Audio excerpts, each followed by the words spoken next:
April 5న April 14న కర్నూలులో నిర్వహించబోయే బాబు Jagjivan Ram doctor Babasaheb అంబేద్కర్ల జయంతి నిర్వహణ కోసం సన్నాహక సమావేశాన్ని ఏర్పాటు చేసిన అధికారులు గంటన్నరైన సమావేశానికి రాకపోవడంతో ఒక్కసారిగా దళిత సంఘాలని ఐక్యంగా సమావేశాన్ని బైకాట్ చేశాయి. కలెక్టర్ కాన్ఫరెన్స్ హాల్ నుండి బయటికి వచ్చి కలెక్టర్ ప్రధాన ద్వారం ముందు ఉన్న 4 సింహాల బొమ్మ ముందు కూర్చొని నిరసన తెలియజేశారు.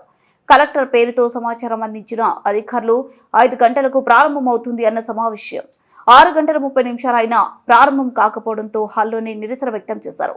సోషల్ వెల్ఫేర్ జేడీ సమావేశాన్ని ప్రారంభించే ప్రయత్నం చేస్తుండగా ఏవైనా సూచనలు ఇస్తే వాటి పట్ల డెసిషన్ తీసుకోగలరా అని దళిత సంఘాలు అడిగిన ప్రశ్నకు నేను ఎలాంటి డెసిషన్ తీసుకోలేను అని సమాధానం చెప్పడంతో డెసిషన్ తీసుకునే అధికారులు సమావేశానికి రాకుండా తూతు మంత్రంగా సమావేశం జరపాలని పెట్టారంటూ బైకాట్ చేసి బయటికి వెళ్లి నిరసన వ్యక్తం చేశారు.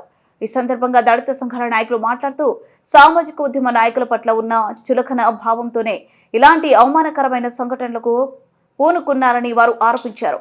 కార్యక్రమంలో కేవీపీఎస్ జిల్లా ప్రధాన కార్యదర్శి ఎండి ఆనంద్ బాబు, లంబాడి హక్కుల పోరాట సమితి రాష్ట్ర నాయకులు కైలాష్ నాయక్, ఎరుకల హక్కుల పోరాట సంఘం నాయకులు రాజు, జాతీయ మాల మహానాడు అధ్యక్షులు మునయ్య, ఎస్సీ ఎస్టీ విద్యార్థి సంఘం నాయకులు వెంకటేష్, చంద్రప్ప, యోగేష్, దండోరా నాయకులు అనంతరత్నం, సోమసుందరం, కాటికాపర్ల సంఘం జిల్లా కార్యదర్శి ఎన్జి కృష్ణ, ఆర్టీఐ నాయకులు లక్ష్మీనారాయణ, శారద తదితరులు పాల్గొన్నారు. ఉద్దేశంతో మేము జరిపాం మీటింగ్ అని చెప్పుకోవడం కోసం పెట్టారా అని చెప్పేసి మనం భావించాల్సిన అవసరం ఉంది. అందుకోసమే ఇది వాంటెడ్గానే జరిగింది ఏంటో స్పష్టంగా అర్థమవుతా ఉంది. సోషల్ వెల్ఫేర్ జేడీ గారు ఒక్కరు మాత్రమే వచ్చి కూర్చున్నారు. జేసీ గారు ఏమైనారు, డిఆర్ఓ గారు ఏమైనారు. వాస్తవంగా జిల్లా కలెక్టర్ గారే డైరెక్ట్గా ఉండి నడపాల్సినటువంటి ఒక కార్యక్రమాన్ని ఒకవేళ మా అభిప్రాయం చెప్తాం, మాకే అభ్యంతరం లేదు, మీరే డెసిషన్ మేకర్ అయితే మీరు వచ్చే సందర్భంగా కైలాస్ గారు మేము ఆ రకంగా చెప్పడం జరిగింది. ఏమని, ఏదైనా సంఘాల నాయకులు ఈ రకంగా జరపకూడదు, ఈ రకంగా జరపాలని చెప్పేసి ఒక సూచన ఇస్తే అక్కడికక్కడ నిర్ణయం తీసుకొని దాన్ని మార్చేటువంటి కెపాసిటీ జేడీ గారికి ఉందా లేదు, డిఆర్ఓ వస్తే డిఆర్ఓకి ఉంటుందా లేదు, జేసీ వస్తే జేసీకి ఉంటుందా లేదు, మరి అప్పుడు ఎవరికి ఉంటుంది? ఎవరైతే డిజైన్ చేసి డబ్బులు కేటాయించి ఘనంగా నిర్వహించాల్సిన అధికారి అయితే ఉన్నారో ఆ అధికారే లేకపోతే దీన్ని అవమానించడం కాక ఇంకేముంటుంది? అందుకోసమే ఇది దళితుల పట్ల, దళిత సంఘాల పట్ల, దళిత నాయకుల పట్ల ఉండేటువంటి ఒక చులకనా భావం తప్ప వేరే కాదు. అందుకోసం మనం ముక్త కంఠంతో అధికారులకు చెప్పాల్సిన అవసరం ఉంది. మీరేదో తూతూ మంత్రంగా జరుపుతామంటే కుదరదు. ఇది మేము జరిపేది జరుపుతాం. రాష్ట్ర వ్యాప్తంగా మాకు జరిపేటువంటి హక్కు ఉంది. దేశవ్యాప్తంగా రకంగా మహనీయుల యొక్క జయంతులు మేము నిర్వహిస్తాం. అయితే ప్రభుత్వం యొక్క బాధ్యత ఏమిటి, అధికారుల యొక్క బాధ్యత ఏమిటి? ఖబర్దార్ మీరు కనుక నిర్వహించకపోతే మేము తేలుస్తామని చెప్పేటువంటి ఐక్యతతో మనం అవసరమైతే మరింత గట్టి పోరాటానికి కూడా సిద్ధపడాలి. ఎందుకంటే మీరు పోయారు కాబట్టి, మేము ఉన్నాం కాబట్టి ఏదో ఒకటి జరుపుతామని చెప్పేటువంటి మాట కూడా వాళ్ళు అనుకోవచ్చు. కాబట్టి ఇది కుదరదు. రేపు జగజీవన్ రావు జయంతిని ఘనంగా నిర్వహించాలి. ఘనంగా నిర్వహించాలంటే ఏదో నలుగురు వస్తారు మేము కూర్చుంటామంటే కాదు, ఎండలు ఉన్నాయి కాబట్టి మేము నిర్వహించుకోలేకపోయినామంటే కాదు. మీరు ఎవరిని తరలిస్తారు, ఏ రూపంలో తరలి? ఈరోజు మొత్తం మీ ఎదురుగా వచ్చాం బయటికి. కలెక్టర్ గారితో మీరు మాట్లాడండి అని చెప్పేసి జేడీ గారికి చెప్పాం. లేదు జేసీ గారితోనైనా మాట్లాడతారంటే జేసీ గారితో మాట్లాడే ప్రయత్నం చేయలేదు, కలెక్టర్ గారితో కూడా మాట్లాడే ప్రయత్నం చేయలేదు. అంటే వాస్తవంగానే వాళ్ళు వాంటెడ్గానే ఆ రకంగా ఉన్నారు అని చెప్పేసి దీన్ని బట్టి మనం అర్థం చేసుకోవాలా.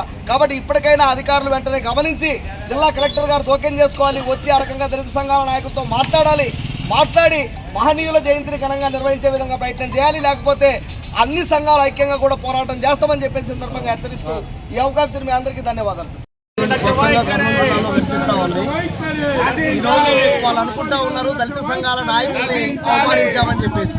కానీ దుర్మార్గం ఏమంటే ఈ సమాజాన్ని మొత్తం అవపోసాలు బట్టి సమాజం మారాలని చెప్పి కోరుకున్నటువంటి మహనీయులైనటువంటి డాక్టర్ బాబు జగజీవన్ రావు గారు, డాక్టర్ బాబాసాహెబ్ అంబేద్కర్ గారిని ఈరోజు ఈ జిల్లాలో ఉండేటువంటి అధికారులు అవమానించారు అని చెప్పేసి మేము ఈరోజు వాళ్ళపైన ఆరోపిస్తా ఉన్నాం. ఎందుకంటే 5 గంటలకు సమావేశం అని చెప్పేసి కలెక్టర్ గారి పేరుతోటి ఇచ్చారు. 5 అయిపోయింది, 6 అయిపోయింది, ఎవరు రాలేదు. తర్వాత జేడీ గారితో మేము మాట్లాడితే జేడీ గారు చెప్పినటువంటి మాట ఏమంటే, మేడం గారు మీరు రేపు జయంతి కార్యక్రమాలు నిర్వహించాలి కదా, ఈ జయంతి కార్యక్రమాల్లో ఏమైనా సవరణలు వస్తే మీరు డెసిషన్ మేకర్గా తీసుకోగలుగుతారా అని చెప్పేసి చెప్తే మేము ఏ రకమైన డెసిషన్ తీసుకోలేము అని చెప్పేసి చెప్తా ఉన్నాం. అంటే డెసిషన్ తీసుకోలేటువంటి అధికారులు ఎందుకోసం సమావేశం ఏర్పాటు చేశారు అని చెప్పేసి మేము అడుగుతా ఉన్నాం. అదేవిధంగా 6 రోజులు సమయం ఉంది జగజీవన్ రావు గారి జయంతికి. ఆ రోజుల సమావేశంలో ఆ రోజుల టైంలో ఏం చేస్తారని చెప్పేసి మేము అడుగుతా ఉన్నాం. అంటే వాస్తవంగానే ఇది దళితులను, దళిత నాయకులను, దళిత మహానుభావులను అవమానించడం కోసమే చేశారు అని చెప్పేసి మేము భావిస్తా ఉన్నాం. కాబట్టి ఇప్పటికైనా జిల్లా కలెక్టర్ గారు, ఇది జిల్లా కలెక్టర్ గారి యొక్క నిర్లక్ష్యమా లేదా అధికారుల కింది స్థాయి అధికారుల నిర్లక్ష్యమా తేల్చాలి. ఆ రకంగా వారిపైన చర్యలు తీసుకోవాలి. జయంతులను, మహనీయుల యొక్క జయంతులను ఘనంగా నిర్వహించాలి అని చెప్పేసి మేము కోరుతా ఉన్నాం. నా పేరు ఎండి ఆనంద్ బాబు, కేవీపీఎస్ జిల్లా ప్రధాన కార్యదర్శి.